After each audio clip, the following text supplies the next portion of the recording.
एक सगळ्यात मोठी बातमी सध्या समोर येते। आताची सर्वात मोठी बातमी सैफवरील हल्ला प्रकरणाचं सीसीटीव्ही सामच्या हाती लागलेला आहे। हाच तो हल्लेखोर। हे सीसीटीव्ही आपण बघतोय। हल्ला करून झाल्यानंतरची दृश्य आहे। ज्या पद्धतीने तो इमारतीमध्ये पायऱ्या चढत वर गेला होता, सैफवरती हल्ला केला, त्यानंतर तो खाली उतरतोय। त्याच्या गळ्याला एक बॅग आहे, त्याच्या हातामध्ये सध्या काही शस्त्र आहे का हे पोलीस तपासतीलच। त्यानंतर त्याच्या गळ्यामध्ये एक रुमाल असल्याचं सुद्धा दिसतंय।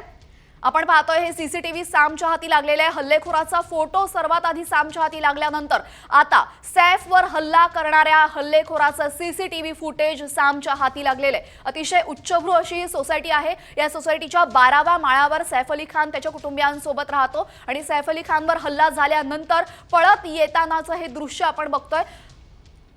सैफ अली खानच्या घरामध्ये हल्ला झाला, त्याच्यावर चाकूने हल्ला करण्यात आला आणि याच आरोपीने हा हल्ला केल्याचं समोर येतंय। दरम्यान सैफचा हा हल्लेखोर सध्या कुठे दडून बसलेला आहे याचा शोध घेण्यासाठी पोलिसांची 10 पथकं तैनात करण्यात आलेली आहे। आपण थेट आमचे प्रतिनिधी सचिन गाड यांच्याकडे जाऊया।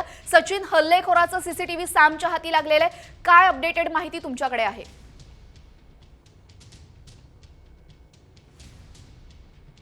आपण बघतोय हल्लेखोराचं सीसीटीव्ही फुटेज आता साम टीव्हीच्या हाती लागलेलं आहे आणि कसा हल्ला केल्यानंतर आरोपी हा तातडीने जिना उतरून पळून जात असतानाचं हे संपूर्ण सीसीटीव्हीमध्ये कैद झालेलं आहे। आरोपीच्या पाठीवरती एक बॅग देखील आहे आणि चोरीच्या उद्देशाने हा आरोपी सैफ अली खानच्या घरात घुसल्याची माहिती सध्या पोलिसांनी दिलेली आहे। आरोपीची ओळख पोलिसांना निष्पन्न झालेली आहे। तो रेकॉर्डवरचा गुन्हेगार असल्याचा पोलिसांचा दावा आहे। मात्र आरोपी हा अद्याप पोलिसांच्या हातात लागलेला नाही आणि त्याला पकडण्यासाठी मुंबई पोलीस तसेच गुन्हे शाखेच्या तब्बल 15 टीम सध्या या आरोपीच्या मागावर आहे। रात्री 2च्या सुमारास हाच आरोपी सैफ अली खानच्या घरात घुसला होता आणि त्यानंतर आरोपीने सैफ अली खानचा जो मुलगा होता जहांगीर, त्या मुलाच्या बेडरूम मध्ये दबा धरून बसलेला होता आणि तेव्हा जेव्हा त्याने सुरुवातीला त्याच्या मेडवरती हल्ला केला आणि जेव्हा आरडाओरड ऐकून सैफ अली खान मध्ये आला तेव्हा त्याच्यावर देखील हल्ला करण्यात आला आणि हल्ल्यानंतर आरोपीने तात्काळ पसार झालेला आहे आणि पसार होतानाचं हे सगळं सीसीटीव्ही फुटेज सध्या समोर आलेलं आहे।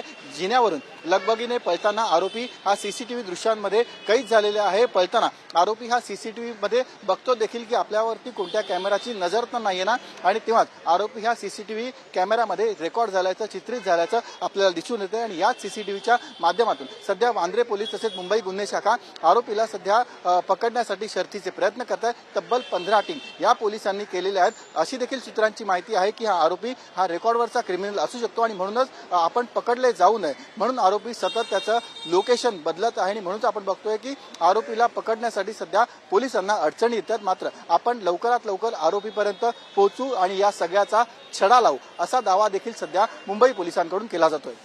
सचिन, आपण जर हा सीसीटीव्ही बघितला तर 2:33 अशी वेळ तिथे दिसते आणि आपण हल्ल्याची जी वेळ बघितली ती साधारण 1:30 ते 2च्या मधली होती। त्यामुळे जवळपास अर्धा ते पाऊण तास हा संपूर्ण संघर्ष झालेला आहे। मात्र इतक्या उच्चभ्रू सोसायटीमध्ये अशा पद्धतीने कोणीतरी चोरटा आतमध्ये घुसतो, त्याला अडवलं जात नाही आणि मुख्य म्हणजे घरामध्ये त्याला प्रवेश मिळतो। त्यामुळे या इमारतीच्या आजूबाजूला किंवा एकूणच सुरक्षेसंदर्भात मोठं प्रश्नचिन्ह उपस्थित झालेलं आहे आणि त्या संदर्भात आता पोलीस काही पद्धतीने पावलं उचलण्याच्या मागावर आहेत का? कारण की एकूणच वांद्रे पूर्वचा परिसर हा अतिशय असुरक्षित झाल्याचं दिसतंय।